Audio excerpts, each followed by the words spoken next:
Nabudol tayo mga parts netong 300 kg na second booking natin. Mga baterya, ang dami, tsaka yung tubig ng baterya, 6 na crates. Welcome to our vlog mga parts. Ito ang aming Lalamove Daily Life ni Tatay Nestor, tsaka ni Parts Keto TV. Kaya tara, sama kayo sa biyahe namin sa Lalamove 1000 kg. Let's go!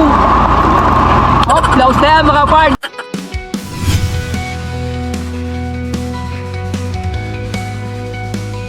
Good day mga pards! Today is another booking day na naman tayo. January 16 ngayon, 2025, Thursday. Ngayong linggong to, ngayon na kami nag-vlog mga pards. Noong Tuesday tsaka Wednesday hindi tayo nag-vlog. Monday coding namin. Tuwing Tuesday kasi pagkakaalam ko mga pards, matumal. Tuesday tsaka Wednesday. Sa ano ko yun base sa experience ko. Tuwing Webes tsaka Biyernes yung malakas para sa akin. Gaya nito, pakita ko sa inyo yung mga biyahe ko noong Tuesday tsaka noong Wednesday. Hindi ko expected na maganda yung kikitain namin. Ito mga pards, so tingnan natin Tuesday, Wednesday at yung Thursday ngayon wala pa tayong kita kasi bibiyahe pa lang tayo. Tignan mo nung Tuesday naka 3-4 kami. Pagkatapos nung Wednesday naka 2-9 kami. Yung mga araw na hindi natin expected na maganda yung kikitain natin. Eto Monday, coding natin yan. Sunday hindi kami bibiyahe. At yung kita namin nung nakaraang linggo. Tignan mo naman diba 2,000 lang, 2,3, 1,7. Ito lang yung maganda, 2,9. Tapos 1,9. Ngayon, hindi ko expected na maganda kitain namin nung kahapon pala, ng isang araw tsaka kahapon. Ayan, kasi ito yung biyahe natin ngayon. Kaya, tingnan natin kung magkano tayo ngayon mga pards. So ngayon talaga mga pards, hindi natin masasabi dito kung maganda or pangit ang kikitain natin. Araw-araw ng biyahe namin, iba-iba yung kinikita Depende na lang talaga sa bato nilalamove ng booking. Kahit mahirap kumuha ng booking, basta tiyaga ka lang sa paghihintay mga pards, makakuha ka pa rin. Kaya kami ni tatay, ganun lang ginawa namin nag-aabang-abang lang talaga kahit medyo matagal makakuha ng booking. Pero bandang huli, suswertehin ka pa rin. Kaya tiyaga-tiyaga ka lang sa pag-aantay ng booking. Pinakuha tayong first booking mga pards. Tinatawagan ko lang kung ano yung papadeliver para alam natin. Papunta to ng ng BGC. Kaso hindi sumasagot, ring lang ng ring. Hindi masagot mga pards. Puntahan na natin sa pick up location to. Time check tayo, 9:55 AM. May first booking na tayo from San Bartolome, Novaliches going to Taguig sa halagang 900. Ang layo ng pick up location ay 2.1 km. 1,000 kg to. Papunta na kami sa may pick up location. Ma'am, good morning po. Ma'am, dito ba yan FRS? Pick up po ako kay Renzo po yung pick up ko. Lalamove sir. Sa kabila.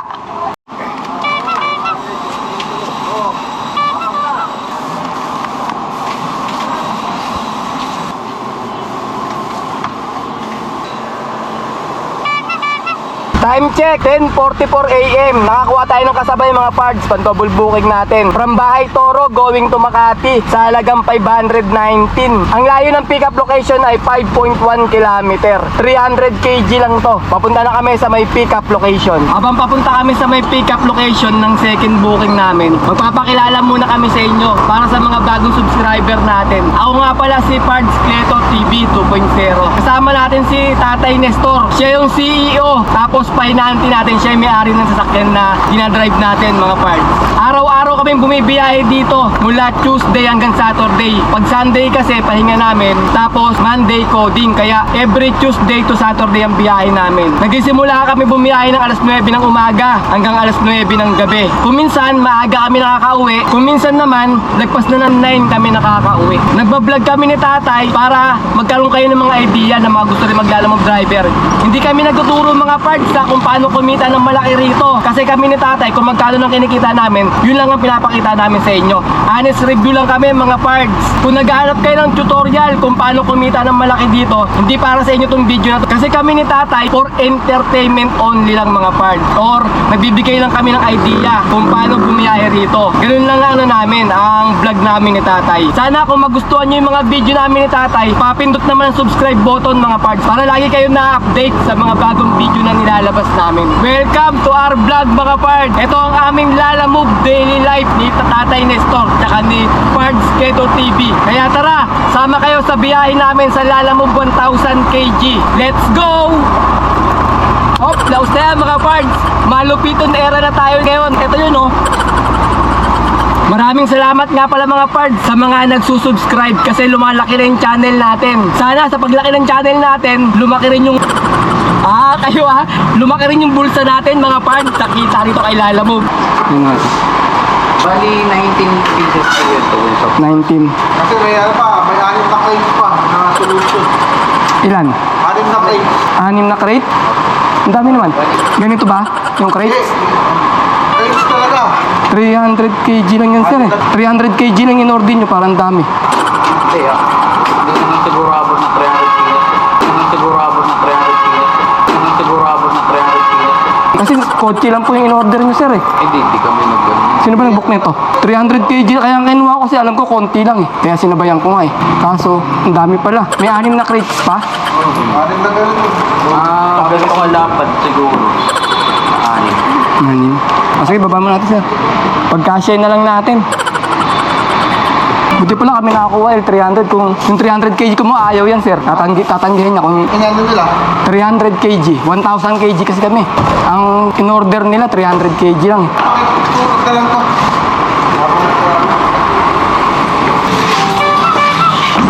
Kaya mo ba yan, Tay? Patulong nga sa kanila, mabigat yan eh. Ayun, site na naman nga naman yan. Yung 300 kg. Oh, ayoko lang kasi mag-cancel ng booking ngayon. Bababa ratings natin. Nabudol tayo mga parts netong 300 kg na second booking natin. Mga baterya, ang dami. Tsaka yung tubig ng baterya. 6 na crates. Tipin mo lang, di ba? Sa 6 na crates pa lang, sabihin niya 300 kg lang daw yun. Well, anyway mga parts, good vibes lang tayo. Kalimutan na natin yung mga ganyang pangyayari na sisira sa araw natin. Kaya tuloy-tuloy lang ang biyahe natin. Kasi mahirap ng stressin yung sarili sa mga ganyan. Hayaan mo na. Hanggang may mga abusado, pabayaan na natin. Maraming ganyan dito kay Lalamove eh. Kaya kailangan talaga mapagpasyensya. Kasi imbis na may buhok pa tayo konti. Lalo maubos mga parts eh ba? Lalo malagas na. Lalagas na nga eh. Malalagas pa lalo. Huwag na. Ano lang tayo? Cool lang tayo. Cool lang tayo sa araw na to. Sino tayo mga parts na may BGC. Dito yung drop off natin. First booking. Bababa tayo ng basement 1. Nagkamali kami mga parts ng building na pinuntahan. Iba pala yun. Ito pala yung building ng Park Triangle. Yan o. So problema namin, wala rito yung baba ng basement. Nandun pa sa kabila. Kaya iikot tayo ng 30 second. Tapos kakaliwa tayo ng 34 Street. Nandun daw yung basement nila eh, sabi ni sir eh. Ito yung building ng Park Triangle na pagdideliveran natin. Sir, Lalamove sir. At si Villa, meron kong diyan, boss. Dito tayo, boss. Dito. Ayun na yun natin mga parts yung drop off natin. Sinalubong na tayo ni sir. Backload kayo, boss, wala. Meron eh, dala kami. Ano yung backload? Mga baterya. Okay, drop off. Yeah.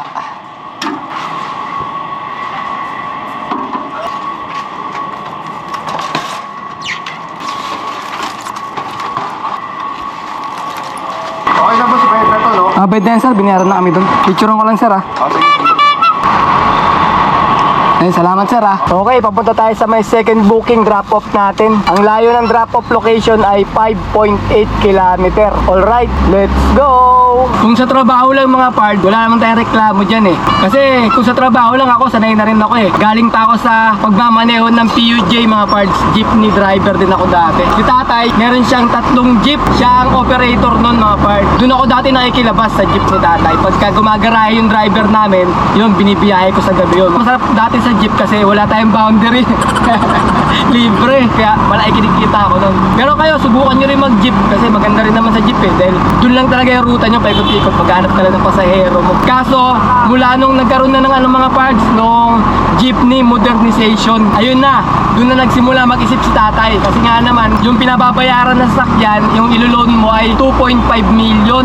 Sabi ni tatay, bakit hindi rin kaya bayaran nyo, mahulugan ng sasakyan. Kaya inunahan niya na. Ginawa niya, pinagbibenta niya na yung mga jeep niya bago pa Kasi pag di ka sumali sa jeepney modernization, yung jeep mo, wala na mangyayari doon mga parts. Parang magiging scrap na lang kasi mga jeep ni tatay, mga ano lang eh. Hindi naman yung mga magagandang jeep. Kasi sa Novaliches kasi, ang uso dyan, mga hataw eh, mga magagandang sakit. Yung kay tatay, medyo ano na, hindi na rin kagandaan yung sakyan niya. Kaya mura nga lang yung boundary nun. Magkano ang boundary nun tayo? 550 lang eh, no? Yung mga hataw, 750. Yung mga magaganda, yung mga stainless. Kay tatay, 550 lang. Ano, parang tsaga-tsaga lang yun. At least meron income si tatay na nakukuha sa mga sakyan niya dati. Tapos siya na mismo yung operator, siya pa yung mekaniko nun ng mga sasakyan niya. Maganda rin sa jeep mga parts kasi kumikita ka rin naman. Pati nga yung mga driver namin kumikita rin naman. Pero parang may ayanin tulad ko lang din sa Lalamove ngayon. Kasi mababa na yung pamasahe ni Lalamove. Pero yung dati talaga big time yung mga bibiyahe rito kasi malaki yung pamasahe. Ngayon mababa na.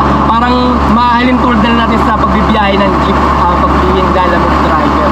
Ang kagandahan lang dito sa Lalamove, pagka veterano ka dito, sa kalsada, mga parts, nalilibot mo yung buong Metro Manila, pati na rin yung mga probinsya, nakakabisado mo na. Kasi sa jeep, dun lang dun na yung ruta mo, paikot-ikot ka lang Dito nakakabisado ko na ultimo, Lubak, mga parts, buong Metro Manila. Kabisado ko na lahat ng mga pwestuhan ng mga lubak. Kaya nga, tsamba na lang pagka nalulubak kami sa kalsada, mga parts.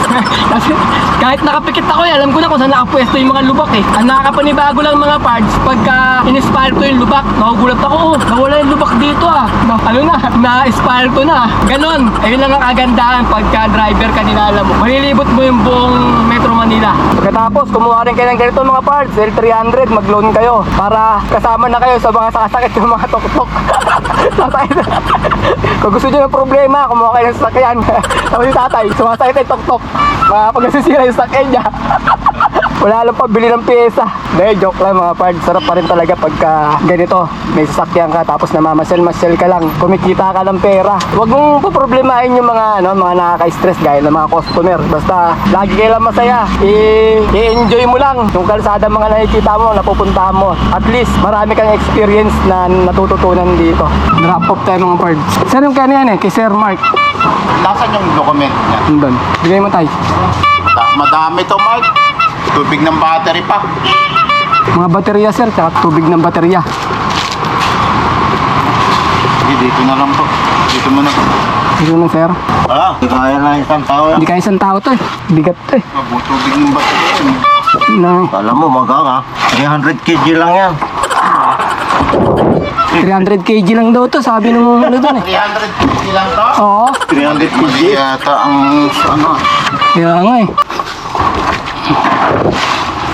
Alam mo, magang yan. Dalawa nga sila nagbuhat niyan doon Hirap na hirap. Talaga 50 kilos to yun. Hirap na hirap sila Tama mga pard, sabi pa ni Sir Don, 300 kg lang daw lahat yan. Ilit. Break time tayo mga pards. Time check muna tayo. Anong oras kayo magbe-break time? 1:35 PM. Tinapos muna natin yung dalawang booking bago tayo kakain ng tanghalian.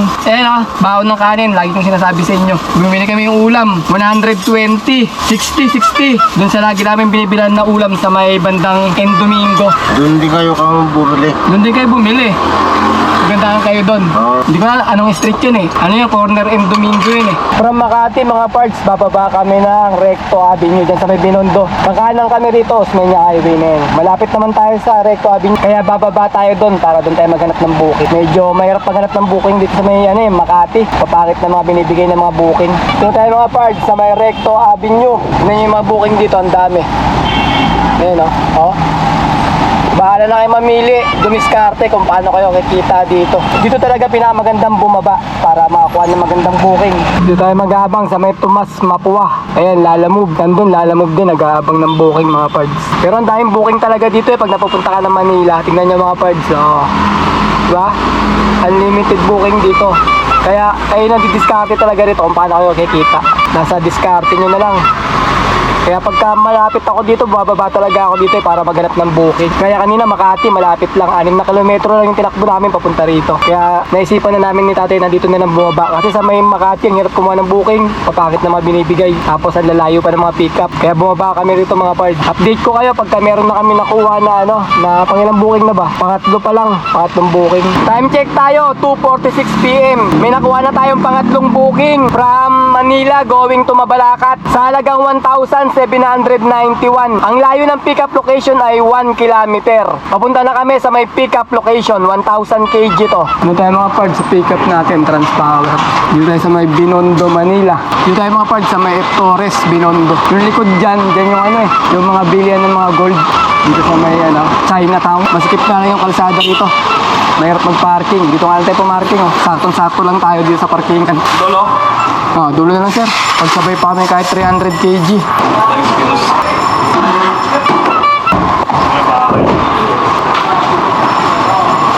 Yan yung hangat Hanger mo Sorry, bumot mo yung stars. Ay, di. Yung pinapalupot.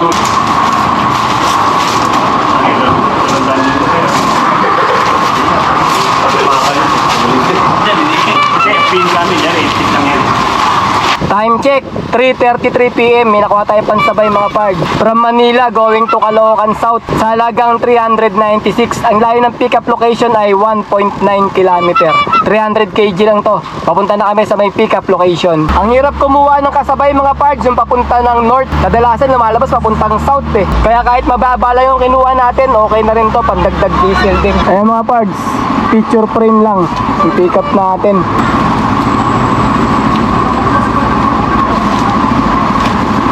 Yun, okay. Oh sir, Pizzeria. Okay, na-pick up na natin yung dalawang booking mga pards. Papunta tayo ng drop-off location. Sa may Caloocan South muna tayo ha. Ang layo ng drop-off location ay 6.3 km. Alright, let's go! I-drop muna natin to mga pards. Yung pang-apat na booking na nakuha natin sa may Caloocan South. Tapos susubukan natin kumuha ng panibagong booking doon. Papunta naman ng San Fernando, Pampanga. Sana makachamba kami mga pards para maganda yung kita natin. Kasi 50-50 na ang chance natin na makakuha pa tayo ng pabalik sa may Pampanga mga pards. Dahil sure ball to eh. Gabi na tayo makakarating dun eh. Pa-picture lang muna ako sir ha. Pag-ano lang. Ganyan lang sir. Okay na yun. Sir, okay. Kunin ko yung panukli, sir. Dito na tayo mga pards eh, sa may drop-off location natin. Ang problema, yung mag-receive sa atin, di rin alam yung lugar nila kasi dayo lang din sila dito. May project lang daw sila. Ngayon, sinasabi ko ngayon, location ko, hindi rin nila alam eh. Magme-message daw sila sa akin sa may messenger ko. Ilalagay nila din yung map nila kung saan yung location nila para ma-trace ko sila. Sinasabi ko yung lugar ko eh, nandito ako sa may gasolinahan, kayong tangke na malaki na yun, oh. Hindi rin nila alam eh. Parang hindi ata rito. Sinabi ko itong highway, Magalang Highway. Hindi rin nila alam dahil hindi rin sila taga rito. Parang mali yata yung nilagay sa pin map natin. Kaya hindi kami magkakitaan, sir. Buntagul pala, sir, no? Yung lugar. Tamaan ka tayo, tamaan ka. Dito na tayo mga pards sa may Mabalacat, Pampanga. Time check tayo, 6:08 PM. Wala ka ito pala na pin. Oh, dun. Sa kabilang kanto. Tayo na kasi. Dayo na kayo dito. Kasi nakalagay dito, ayan nga, oh. Buntagul, oh. Pero punta ko lang kasi kasi naman ito yung 254 tsaka 74. Ito yung unang binayaran sa gate ng toll gate. 74. Add ko na lahat. Kung magkano. Ito yung booking eh. 1791. Ito sir oh. Ay salamat sir. Ito pa yung ticket sir. Okay mga pards. May tip tayo ng 150 kay sir. Sir, picturean ko lang sir ha. Oo sir, nag-vlog ako sir sa YouTube. Taga-Bataan kami sir, taga-Bataan. Shoutout sa mga taga-Bataan! Bataan pala, hindi pa taga rito. Hey! Lota na ka na uli! Kaya pala di kayo taga kala ko taga Pampanga kayo. Dayo lang sir, dayo. Dahil lang. Sige, salamat sir. Pards Creto TV sir, para mapanood nyo rin. Pards Creto TV 2.6. Sir, pala mo yung mga babae sa Manila. Lalo mo plan sir, bawal tayo sa mga babae oh. Mapagalitan tayo eh. Shoutout mo mga idol. Kapag natin Eh mga Pards oh, shoutout kay Pards, ano pangalan? kaya NJTV po. Ito po ito si Park City. Parehas po kami naglalalamog niyan. Andito kami ngayon Saan po ba naging biyahe nyo tayo? kay Manila. Ito Manila. Baka ilang biyahe ka ba yan? Ako nakatatlo na maliit. Pang-apat na to. Hindi, malayo na ang galingan. Taga saan ka ba? Taga dito ka lang? May ako sa Nebesiya ka sa... Pag nagawi kayo sa Nebesia, sa may Caron Dream Park, nandun lang ako, ka-NGTV. Ito. Faustino, Isis Faustino. Subscribe nyo rin sila mga Pards para Salamat, mga pare-parehas Pards. tayo. Idol. Naligaw kami dito eh. Kaya po ako, nakita ko po si tatay sa si Parks. Alas 7 na mga Pards, dito pa rin kami sa may Mabalacat, Pampanga. Nagbabaka sakali na may makuha pa tayong booking. Walang tumutunog mga Pards eh. May mga tumutunog dito lang. San Fernando, Angeles to Angeles, mga ganun malapitan. Nung nadaanan nga kami, isang lalamog driver, nag-aabang din doon ng booking. Kinausap natin, nag-aabang daw siya, mga malapitan lang sa kanya. Ayun, sa kanya yun, mga ganun booking kasi. Gusto niya mga malapitan lang dito sa may Pampanga, tapos uwi siya ng Nueva Ecija. At ayun na nga ang sinasabi ko mga Pards, hindi na kami nakakuha ng pabalik ng Metro Manila. Bale 6:30 ng gabi namin natapos yung last booking namin at nakaapat na booking kami sa maghapon. At ang kinita namin ay 2,917. At i-plus natin yung 200 na tip na nakuha namin. Bali naging 3,100 yung kinita namin. Pagkatapos bawasan naman natin ng 1,100 na diesel at 200 na pangkain. Bale 1,300 yun. Kaya ang malinis na kinita namin sa araw na to ay 1,800. Ayun mga Pards, naka 1,800 kami na malinis. Labas na rin yung pangkain, pandiesel, saka yung commission ni Lalamove.